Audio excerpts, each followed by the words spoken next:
I bet I got it. Oh, hello, you disappeared. I've lost you. Where have you gone? There you are again. Right. I don't know, you're well focused on technology. Absolutely, absolutely. Mr. IT professional. Absolutely. Who are you again? It's all about who are you, and good afternoon-ish. Good afternoon. I have Alistair with me. Would you like to introduce yourself and tell us a little bit about yourself? Thank you, Donna. My name is Alistair Birch. I started out as a poet, and I am now just about to be thriller author. I am, I'm kind of just about to be published on Monday, so I thought, wait, come and talk to you about it all. So I haven't got a book to wave in front of you, but I can go, oh, yes, this thing here. This is me. This comes out on Monday. I'm just kind of a general silly person who likes silly things, and I'm kind of getting a love for writing now, so it's just something I'm just trying to do a bit more of, really. Did you always know that you wanted to write? No. School, I was hopeless. English especially, dreadful. I didn't really, I don't know, maybe I was too lazy, I don't know. It was a long time ago, of course, but no, I didn't really see that as any path at all. And in fact, I only saw it as a path 2018, 2019, something like that. Just something to try and do. And what made you actually start writing and decide to go and publish? Two things, I suppose. The first one is always good, is an idea. So the book coming out on Monday, I had an idea and I thought, oh yes, I like this idea. So don't think I'm going to give any spoilers. I'm going to wave something in front of here. So yeah. So sorry, this is a hideous printout, but you can see it looks like the London Underground. Hopefully, can you see that? Yeah, okay. So this is a piece of artwork. It's not the London Underground. It's a piece of art called The Great Bear, and on there are all the different tube lines, and the station names have been removed, and they've got. In fact, if I actually look at this, we've got explorers, we've got movie stars, musicians, various people like that on the different lines, and I thought, it's a map. I can write a thriller with a map with something hidden on it. So that's what I did. That was my idea. And I was kind of, didn't think anybody had used this particular premise as a start. So I thought, okay. So I wrote 10 pages and then I wrote 20, and it is cumulative. You know that you can know and write 50, and then you believe you can write 100 and so on. And while I was doing that, I was building up a bit of an audience. So I've got a Facebook author page, and I have been known to post silly rhymes, lots of them. So it's kind of, I will put those up there because writing a full-length novel for the first time, it takes a long time to do. If you've got to go and learn a lot on the way. So I got to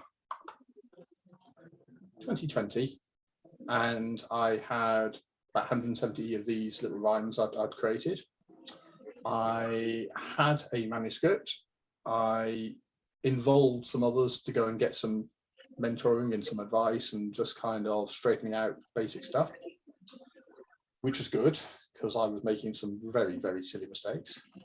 And then I started submitting, as you do. So went off to agents, went off to publishers, got a few publishers who turned around and said, oh yes, pay us £10,000 and we'll create your book. And I kind of went, still wait for that. And that's where we're at. So my poems, this is just an on Amazon collection. It's aimed at 7 years and up, although there's a few in there that are a bit dodge. But that's just fun. That's just something silly that just sits there. And so I'm the publisher for that one. And October last year, one of the publishers I approached, Dark Age Press, said, we'd like a 2-book deal, please. So that's what's happened. So book number 1, Shadow Pursuit, comes out on Monday. Book number 2 is submitted. So we just need to go and push that one through. And I'm moving on to, I'm about 60,000 words into another manuscript or something completely different. I'm actually enjoying it. You know, it's kind of, it's, you know, it's one of those things that the overwhelm is kind of gone now. I can just kind of chip in and do it. And I've got a few friends who I give chapters to regularly, so I kind of know where I'm at. So yeah. You say that you started Shadow Pursuit based on the tube map, which actually has quite a small role overall at the end of the book, and it's based a lot on biological terrorism, I guess. Well, there is. There's a dark organisation that wants to go and wreak mayhem in the country.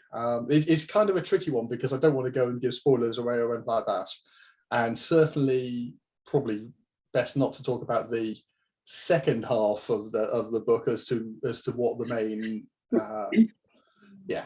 But it's yes, I've kind of go big or go home. Perhaps, you know, let's go and get something that people will know, you know, I had fun writing it, but I think one of the things that I learned when we were editing it was I didn't necessarily have, or not when it went into the structural edit, and it didn't necessarily have a clear protagonist, because you've got 3 distinct groups of people. You've got your security services, your bad guys, and you've got your innocents caught up in the mix. And it was kind of, okay, who am I going to go and say is the hero of the plot and so forth? But I've you know, I think I kind of got there, and I certainly have taken those characters for the second book, the sequel that follows on. So, you know. Do you have a favourite character? Yes, Eva Merriman. Yeah. That she was always kind of a key role in the there, but you know, there are other important characters there as well. But yes, she's my favourite. I think she'd probably be mine as well. She gets more, sorry, I was going to say she gets more airtime in the sequel if the sequel doesn't get too trashed in the edit. Yeah, well, you left it open as well. Yes. Oh yes, definitely. Yes. How could he do that? Yeah, never mind. Yeah, bloody authors, I don't know. Yeah, what did you find most interesting doing research for this book? Or for actually traveling down to London and visiting the places. I just took some time and went, okay, because there's plenty of places in London and the areas that I use there, and I just went down there and I just clicked off loads of photos and just and that was just a trip, just me mooching around the different places. You know, it was kind of, I didn't have everywhere mapped out of which locations I would use until I went down there and went, oh yeah, I could use this. So yeah, that was fun. Yeah. What was I going to ask you? Oh, about the statues. About the statues? Yeah. What about the statues? Patterns and messages. Patterns and messages. Yeah, try not to without spoilers. Like,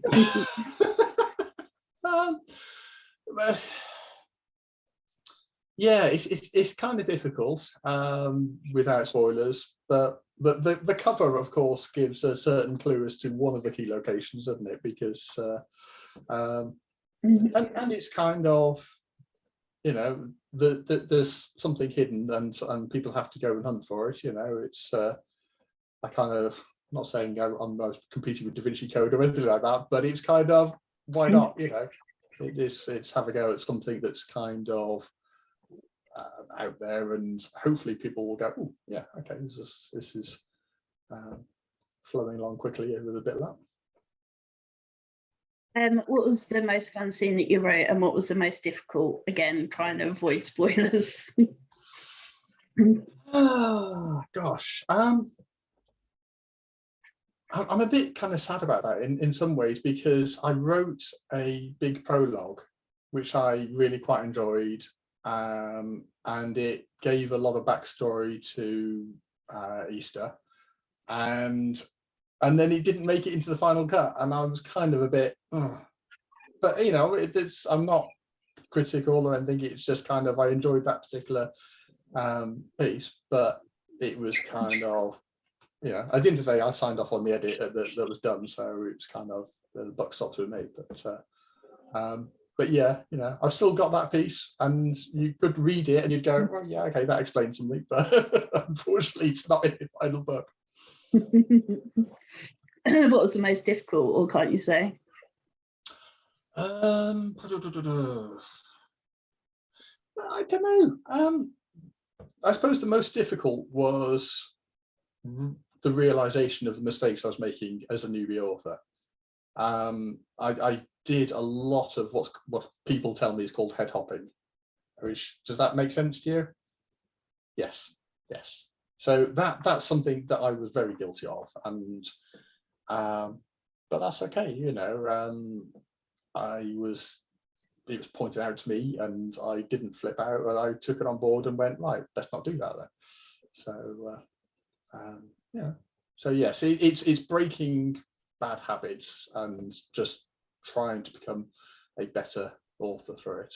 That was the tricky bit, and because at the end of the day, nobody likes criticism, or nobody likes people to point out things that they're perhaps not doing right. But at the end of the day, if somebody's kind and genuine about it, and you can actually go, oh, okay, well, that makes sense, then you know, you've got to go with people who you respect. When you were doing your edits, what was your most overused word or phrase? Well, I didn't do, so I did basic edits myself, just using Pro Writing Aid and things like that. So when I started out with that I was using things like wasted words like that, which I'm sure a lot of people do. And I would read a sentence, it would have that in there, and I'd go, well, if you take that out, it reads better. And I would find 100 of these instances throughout the manuscript and things like that. So that kind of thing. So yeah, it's just superfluous words where things could be simplified and make the reading easier. Totally forgot what I was going to ask you again then. Oh, if you were a killer in a book, how would you kill your victims? If I was a killer, oh, I don't know. See, oh, I don't know, because I have written scenes that would make a few people a bit squeamish and things like that. Not necessarily murdering scenes, but certainly violent scenes. And then I've put them out to friends, and they've gone a bit squeamish over it. So I don't know. I'm not sure.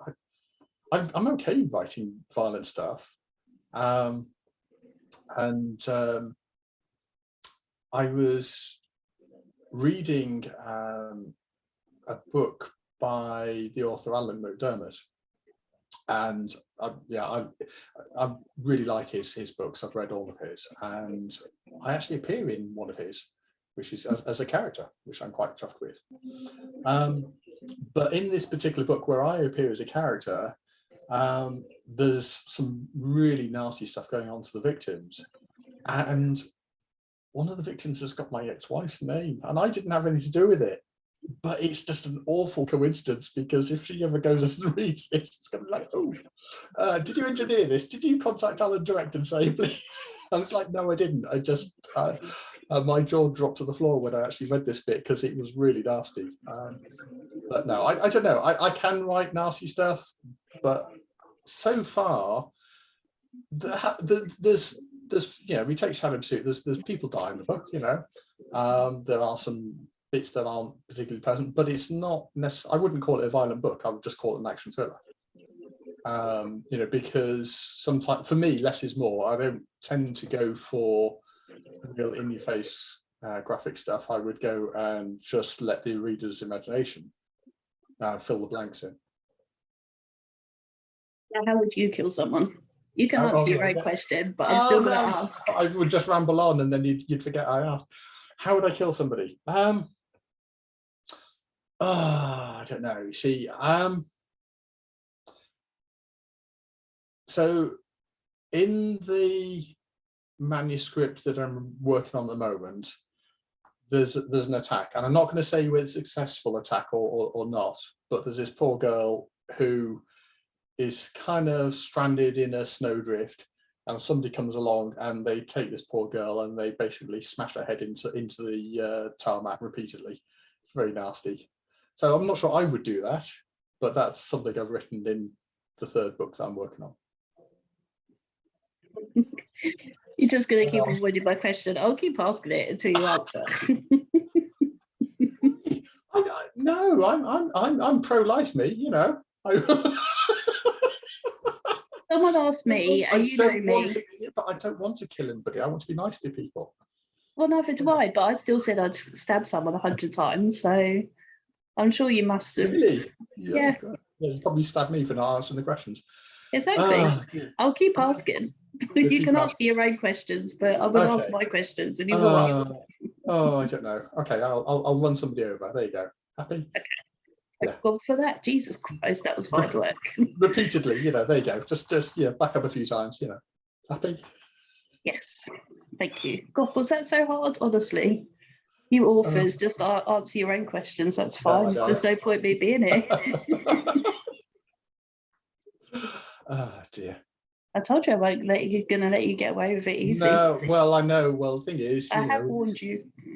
Well, I know, and yes, with Brian sat behind you, going and egging you on. I mean, it's.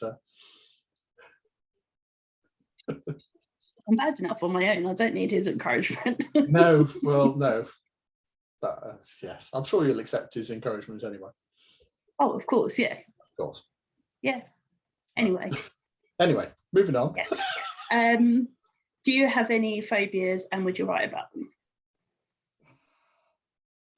Not massively great with heights. I'm okay. I mean, don't get me wrong. If you said abseil down a building, I could do it. But I'm not a great fan of that kind of thing. And I think in the sort of genre that I'm writing now, fears, yes, writing about fears, absolutely, because you want to go and grip the reader, and you want them to actually feel the emotion that the character's feeling. So yeah. Would I actually go and do that? I'm not really sure. I was chatting, or no, I saw an interview with Abby Osborne, and she had a scene in one of her books where somebody put worms on this character's face, and she actually did it for real, just to go and see what it would feel like, so that she could actually properly, authentically write about it. I'm not going to do that. Not when I've got a friend called Donna. I could go and put worms on her face instead. It's like.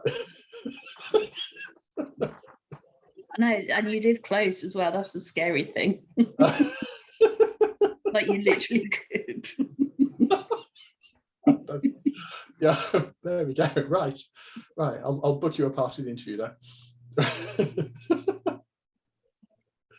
That's fine. You'll pay. I told you, you'll pay. Oh, I know. Never mind. It'll be worth it. Do you hide secret jokes or messages in your books, or Easter eggs? Not necessarily jokes or Easter eggs. There are references to things or people, or so near the start to Shadow Pursuit, there's a family and there's a dog, and the dog is real, happened, no longer with us, but that particular dog was built around a family pet and things like that. So there's little things like that that mean things to me, but wouldn't necessarily be picked up by others. And I've carried that through in the second book as well. There's little things in there that, but yeah, they're things that people who know me go, oh yeah, that's really you like that, not the character. But, I suppose all authors do, because at the end of the day, you write what you know to a degree. I love there's a group of Scottish crime writers, I think 3, that write each other's characters into each other's books, which is quite funny. Excellent. No, I like the idea of that. Have you made lots of author friends since you started writing? Oh, absolutely.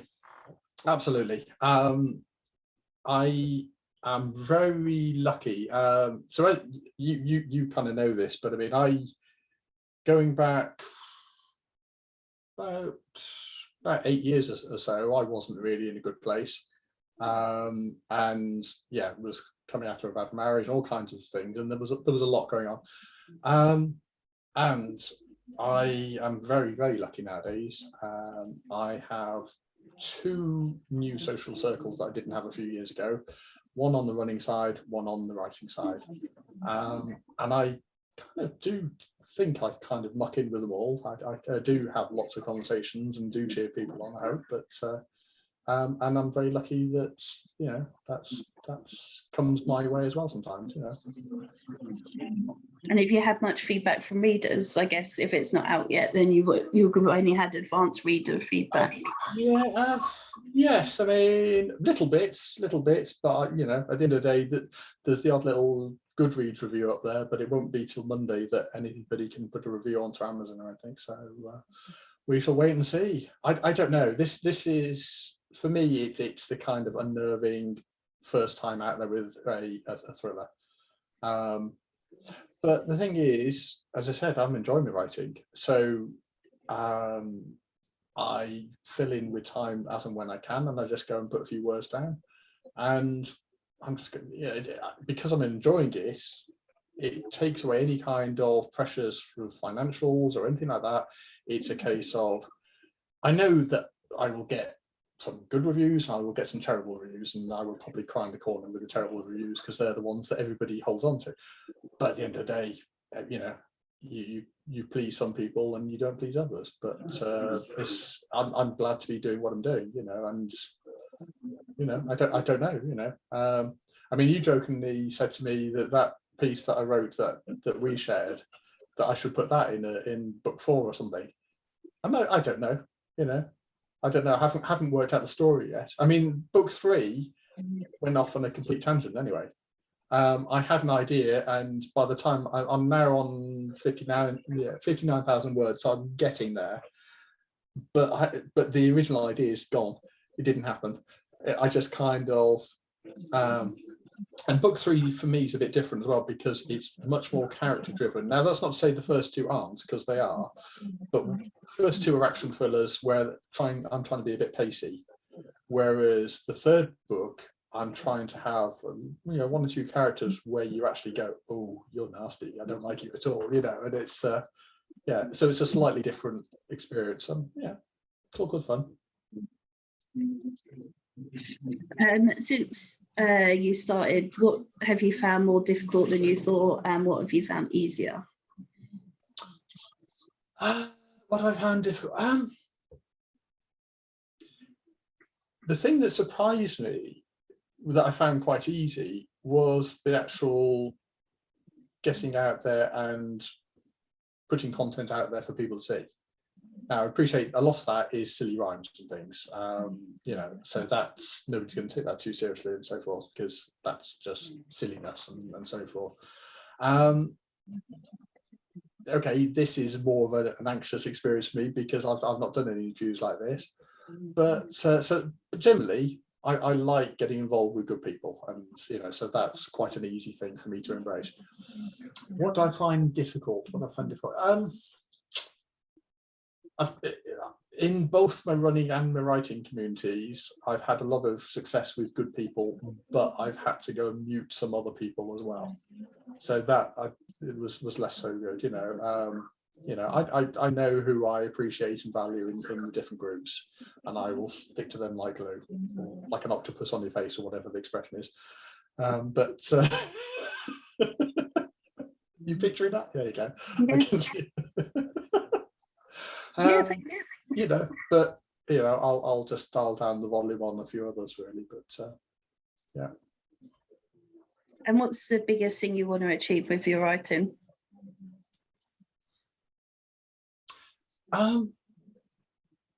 It's kind of I'm not sure I know. To a degree, if I take my poem book that I've mentioned, I've got a teacher friend who reads the poems to her class, and that doesn't earn me a penny. Well, it did. She bought a copy, but you know, it doesn't. Beyond that, it's you know, it doesn't change my life particularly. But it's a really lovely feeling to just. It's a tiny thing, but it's kind of. Yeah, don't take that. Don't take me saying it's a tiny thing out of context, because that sounds rude. Didn't cross my mind. Yeah, I know what you're like. You're the one that's blushing, so. Oh, I know, always. Well, you know, you have that effect. I don't know. It's kind of. I kind of prefer other people to go and get the plaudits, but it is kind of nice just to go and say somebody turns around and says, "Yeah, I enjoyed that." You know, it's yeah. I suppose we all want a bit of positive recognition, I suppose. If you were able to spend a day with any author, dead or alive, who would you like to spend a day with?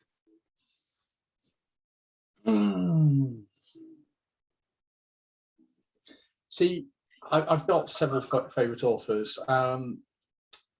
Matthew Riley, the Australian author, his action books are just bonkers in that there's a huge pace of there's violence, there's animals, there's all kinds of things going on, but it is just breathtaking the speed with which you're going through it, and just like, wow, you feel like you need to buckle in when you're going to read one of his books. So that's kind of a good one for me. Ken Follett is another one, because I just love the characterization, especially on the historical novels. You know, it's just, you end up reading those, and you do have characters that you hate, you do have characters that you're really rooting for, and yeah, I think they're probably the two top of the tree that either of those I'd be really happy with. Are you planning on doing any author events next year, or going to any of the literary festivals? I don't know. I hope I'll get up to Harrogate. You know, I'm literally making things up as I go along, as you've probably kind of worked out by now. But yes, in fact, we were up at Harrogate about a couple of weeks ago, and it's a lovely little town. We've got friends up there, so definitely. So you know, and of course, you know, I already know you've booked in anyway, haven't you? Yes, look at that. Yes, there you go. I got home at 6 o'clock on Sunday. By 9 o'clock, I'd booked the hotel for next year. Loved it. Excellent. So yes, so that's the only thing I've kind of got back.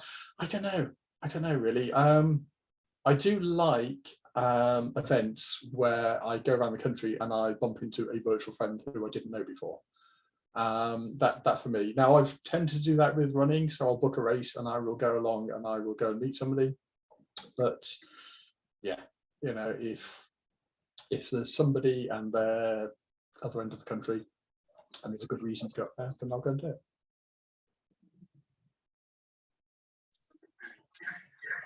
Apart from this whole weird running thing for fun, what else do you like to do when you're not writing? I don't do that. I mean, because my wife Claire, she works all kinds of funny odd hours and things like that. It's a case of she might be working the weekend, she might be working overnight or something. So, you know, I just kind of chill out, and laptop comes on, off I go, and I'm not really doing that much more. I'm much more of a homebody, that I would rather people come to our home. They're welcome as visitors. We'll fire at the barbecue and we will chill out. And that's me to a T. I would much rather that. I don't really like big parties and social situations, things like that. I'm not comfortable there really, particularly. Kind of sitting there, it's noisy, I can't hear what people say. It's not me. So yeah, our door's open, people come and visit, and off we go. And then the drinking games start. If I was to ask the darling Claire what your most annoying habits are, what would she say? She would say, I say sorry when I shouldn't say sorry. I came from a bad background where I was this kind of apology of a person to a degree, in that, I was kind of there, subservient, just paying the bills and things like that. And I came out of that marriage, in a mess. And I was this person that if somebody bumped into me, it could be their fault, I would be the one apologizing, groveling to them, saying, I'm ever so sorry that this has happened, And I slip into that occasionally, but I'm a lot better at it than I used to be. It's kind of like, so standing up for myself a bit more, and rather than blaming myself and things like that. So that's one of my main things that she doesn't like. And both of us are guilty of the same kind of, she would go, oh, why on earth are you married to me? What do you see in me? And I will say the same to her. And it's like, well, what? There's nothing here. What were you looking at? And so we both go and give each other a hard time, but then we both back to each other, explain to each other how wonderful we are, and so yeah, it's just a kind of self-image kind of thing that we both got, and it is what it is. Who is your first celebrity crush? Celebrity crush. Oh, so I can't say you, can I? It's like, there's the nod of disapproval from the teacher there. That's terrible. I don't know. I quite like some of the newsreaders, which sounds a bit kind of weird and creepy, like the Sophie Rayworths of the world, that kind of thing. I don't know. Because for me, yes, looks are a part of attraction, but there's intelligence, there's kindness, there's all kinds of things that go to make up a person. And it's, I don't think I'm this shallow person who looks for this hot body or anything like that. It's kind of, it's, but I suppose, there you go, there's an example. So something like that kind of newsreader vibe I tend to go for, So you didn't have anyone's posters on your wall when you were a teenager? Oh, I was terrible. Bear in mind, I'm older than you, so I mean, I grew up in the 80s, and of course you had all your Samantha Fox and Linda Lazard and all these kind of models now, and you couldn't see any blooming wall. It was just it was covered. I mean, as a teenager, and that's what you went down to HMV or Woolworths or wherever, and that's what they sold you. So that's what went on the wall. It hasn't been on the wall in a while. Men's answers to that question are so weird as well. It can vary between newsreaders or cartoon characters or musicians or actresses. Like, you lot are weird. Who's your celebrity crush? At the minute, I could give you a list, but there we go. But when I was a teenager, I don't remember. Fucking hell, it's a long time ago. I barely remember yesterday. You see, you're still a young thing, way younger than me. So yeah, I can barely remember what I did yesterday. So it's not even 10 years, is it, between us? I don't think. Hey, well, hang on. When were you born? 83. 83. Yeah, there's more than 10 years between us. 1970 for me. There you go. See? Wow. See how nice it was. See, I really was shocked. Never mind. Although I was ID today, so that's fine. Love it.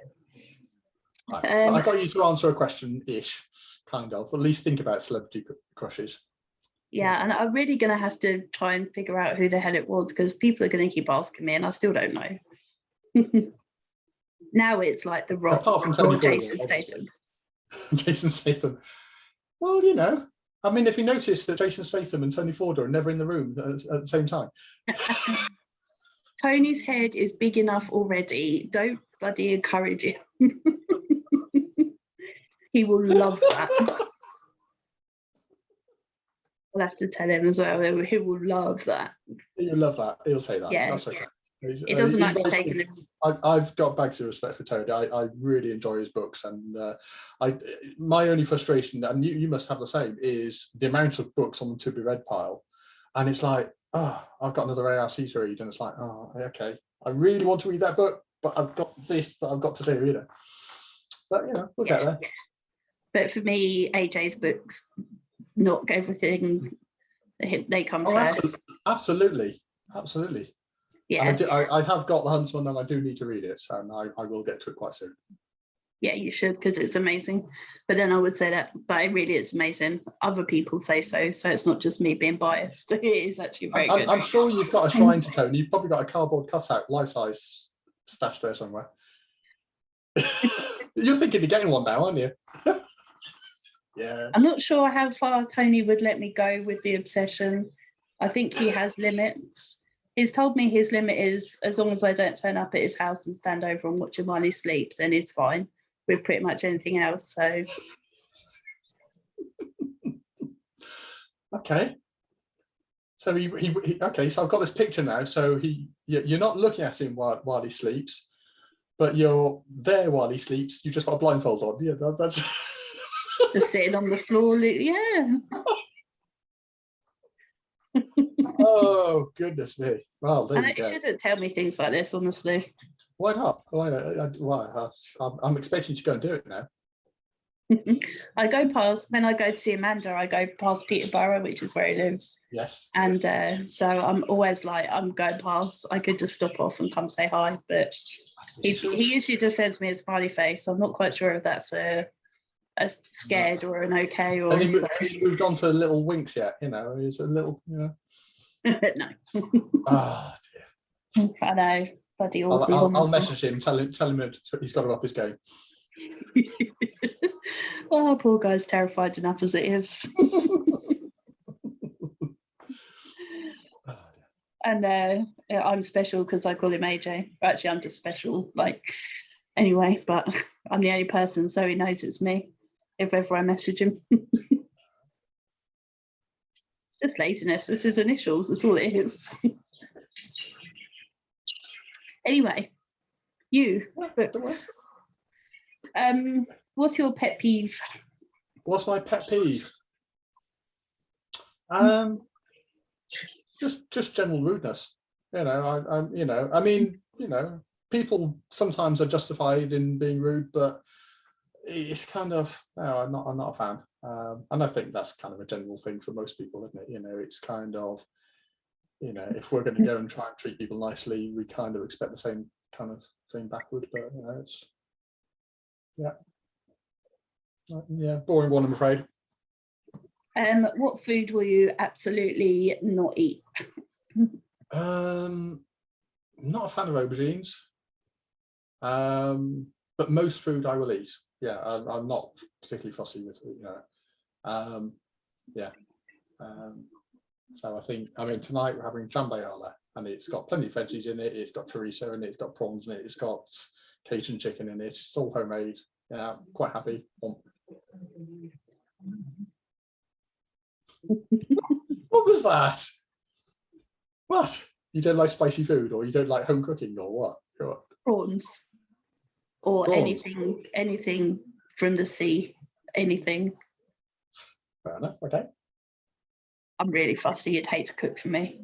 we had friends a while ago come for dinner, and he would eat meat but wouldn't eat fish, and she would eat fish but wouldn't eat meat.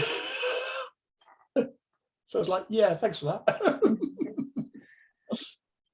Oh well, that's Well, all I right. used to be intolerant to dairy, so can you imagine how annoying that was when I went anywhere? Luckily, touch wood, it seems to have passed now, but yeah, so much I can. You'd be surprised what dairy's in, like milk and cheese and stuff. It was a Oh yeah. nightmare. Oh no, you couldn't go to the cheese bars, could you? Yes, I remember us chatting about that. Yeah. Oh dear. Yeah. What did you want to be when you were a child? I'm still a child. Right, next. I don't know. I honestly, this is going to sound a bit crap to a degree, but I only kind of, it's only in the last few years where I've really just kind of gripped life and got on with it. So I was kind of fairly boring and fairly kind of, I got to sort of 20 odd and thought, right, well, what's the norm? Okay, right, settle down. And yeah, and that didn't work out, but you know, it's kind of, yeah, I don't know. I didn't really have the imagination I got now until quite recently, you know. It's just a case of, well, no, that's perhaps not true.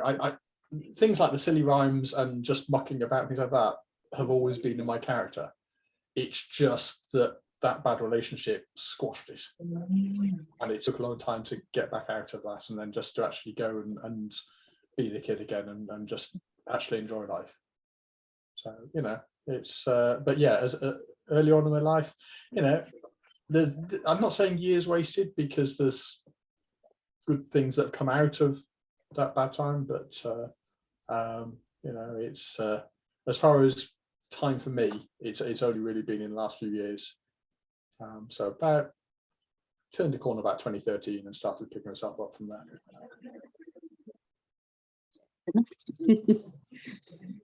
there. Where would you most like to travel to in the world? Well, I don't know. I mean, I've got Dunstable on my list. You know, I've got to go there. You know, I mean, that's like 40 minutes down the road, if that. I don't. You know, you're 25, maybe 30 miles away, so that's not too bad. So yeah, that's easy enough to do. We have got friends in North Carolina who are getting married soon, so we would like to go and see them. We've got friends in Canada. You're gonna don't ask me where, but in Canada, so we'd like to go there. I don't know. I'm really lucky and blessed with being married to Claire, because we just like spending time together, and it doesn't really matter if it's somewhere a bit grim or if it's somewhere really beautiful. We will find a way to enjoy the experience of just going and doing stuff. So whether it's a staycation or whether it's abroad, it doesn't really matter. You know, it's we're just comfortable together, and that's just makes anywhere really nice. What's your funny family story that you've told me about? Well, not told me about, told me to ask. Do you want the one where it'll put people off the dinner? It's your interview. You tell me whatever you want. Okay, right. Well, I'll okay. Well, you've had a warning for your, you know, any listeners. So years ago, we lived in Gloucester, had a big old house, and the garage had been converted into a workshop stroke utility room. So you went in there, and it's all this sort of lino on the floor and a big chest freezer and things like that. Now I've got a brother who's 4 years older than me, and he didn't bully me, but he tickled me mercilessly. There was a 4-year age gap, so you can imagine the kind of sibling rivalry that went on. And I nearly always lost any kind of battle like that, because yeah, if it was a year gap or 2, then I stood a chance, but 4 years, you know, it's always going to be a tricky one. So one time I was running through the house, fearful, thinking my brother's going to go and get me, and he's tickling, or whatever's going to happen. He's going to hurt or be silly, and I will be crying and stopping. Please don't do this, and he'll carry on. So I ran through the house, and I'm kind of crapping myself, thinking he's going to catch me. And I ran into this utility room, and I skidded to a halt. And I looked down, and the lino floor was covered in doggy diarrhea, right across the whole of the floor. And I kind of stood there and I looked at this and thought, oh, this is disgusting and all that shit. And I could hear my brother and he was running through the house. Where are you? Come on, I'm going to get you and all that shit. And I just stood and there's my hat. I'm holding the door. I can get out. He's getting closer. And I just waited until he come full pelt at the door. And I just went, there you go. And he just skidded right across the room, absolutely toes to hair, covered.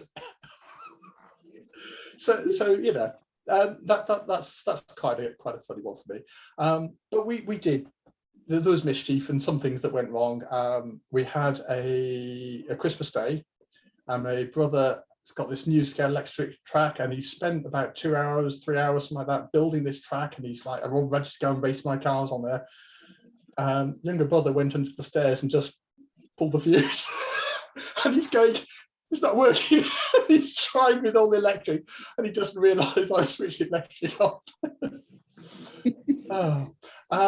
But he got his own back as well. So another one for you. When I was very little, just learning to ride a bike, and my wonderful brother attached a rope to the back of my bike, and I went. You can see where this is going, can't you? It's this, yeah. It's the sort of thing that would happen to Roadrunner in a cartoon or something. Yeah, I went pedaling off down the road. He grabbed the rope and he went, ooh, and the bike went, ooh. And of course, you didn't have crash helmets or anything like that those days, so I just kind of flew and collided with the road, which explains a lot about my kind of, you know. But yes, yeah. So there's all kinds of things like that when we were growing up, and you know, there's a couple of examples there. I mean, there's others. There's one that I'm not going to tell you about because I actually use it in the book that I'm writing now. So you'll have to wait for that one. But that was one where I had a bit of shame where I had to go back to my parents and say, "Oh, I'm really sorry I've done this." But you know. But that will come along at some point. It just makes me grateful I've got a sister and not brothers. Yes. Yeah. Different kind of challenge. Well, yes. Yeah, I don't know. I've got a sister as well, and I did smash her over the head with a toy clarinet once, but you know. Right. Okay. You know, which then went into a V-shaped clarinet. It was more of a saxophone after that.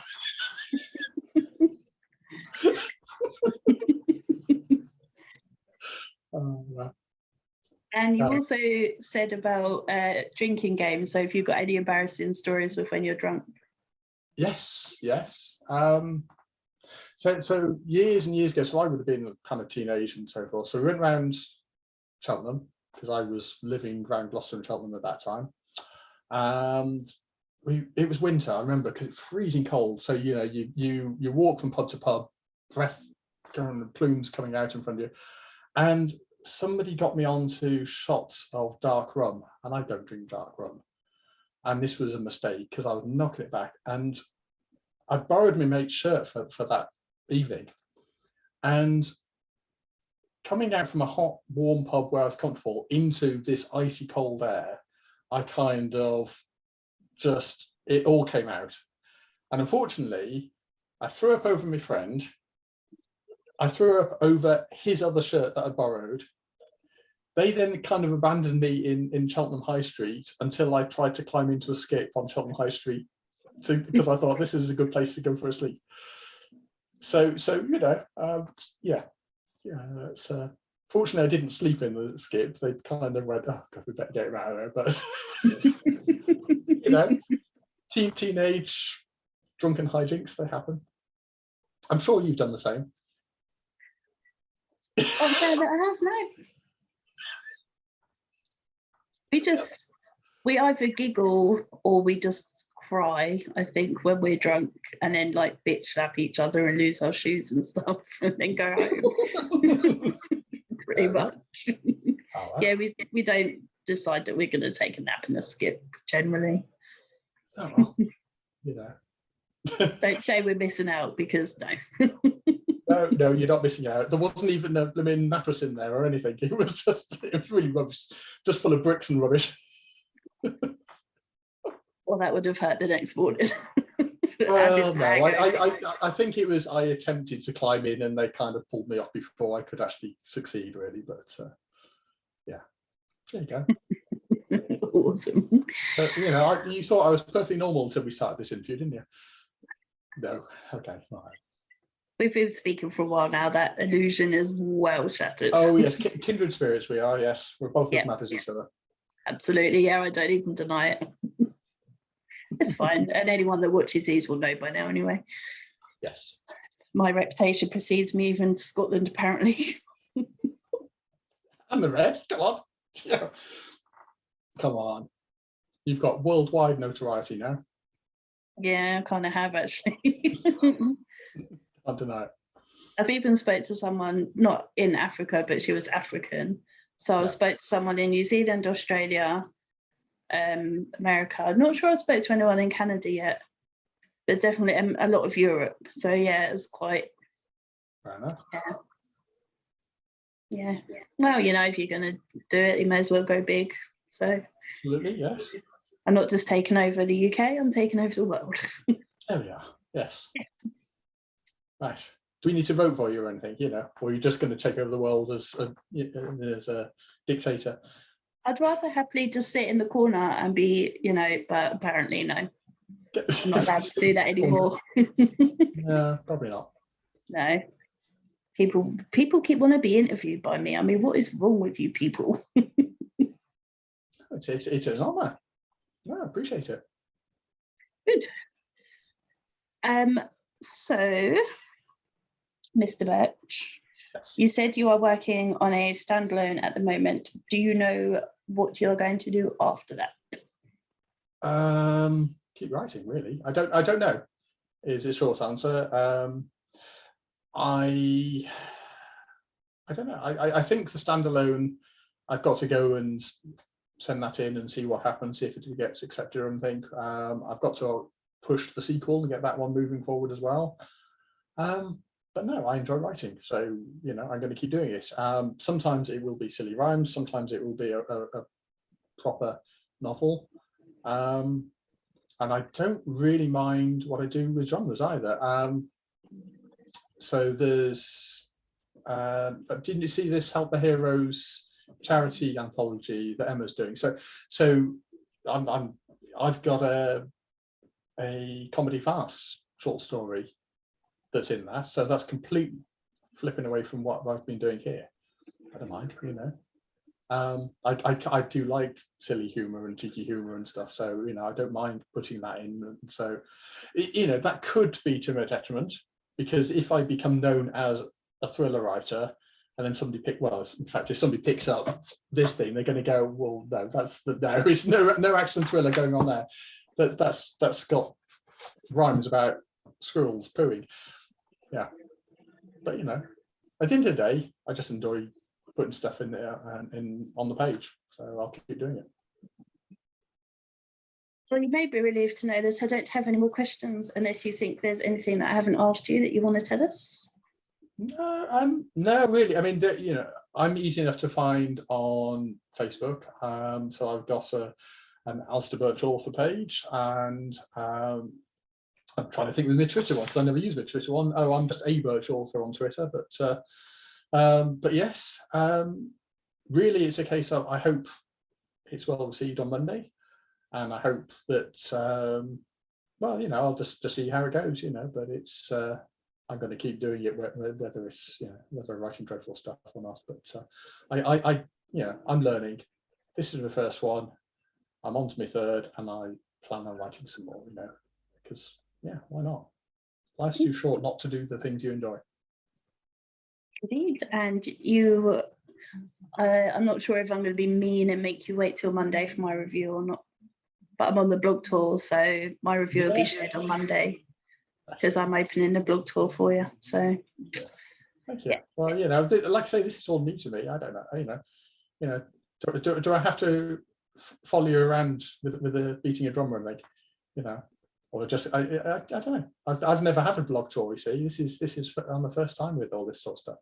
I think technically the bloggers should be following you around because it's your book that you're releasing. Well, that's true. Yes. We're the minions in this situation. You're the minions. king. Yeah, you're the leader. So right. Okay. So for comparison, I'm a boxer and you're the lady who's holding up the sign for the ring for the different rounds. Applause and whatever and yeah. Yeah. Exactly. You got it. See, it's fine. There you go. Yeah. Oh, that's all right. We're a team, and I'm more than happy to be involved with you. That's fine. Fabulous. And just show off your T-shirt for your cover again. Yeah. So that's what the cover is. So it's kind of dark. I'm sure people can. It's not a great printout, but I'm sure people will work out that iconic location. If you can't see it on here, buy the book and then you can see it properly. Exactly. And if anybody happens to have a copy and they happen to be in my neck of the woods in South Oxfordshire, then shout, and I'll go and scrawl something on it for you. Perfect. Well, thank you very much. Thank you so much. It's been a pleasure. Take care. All right.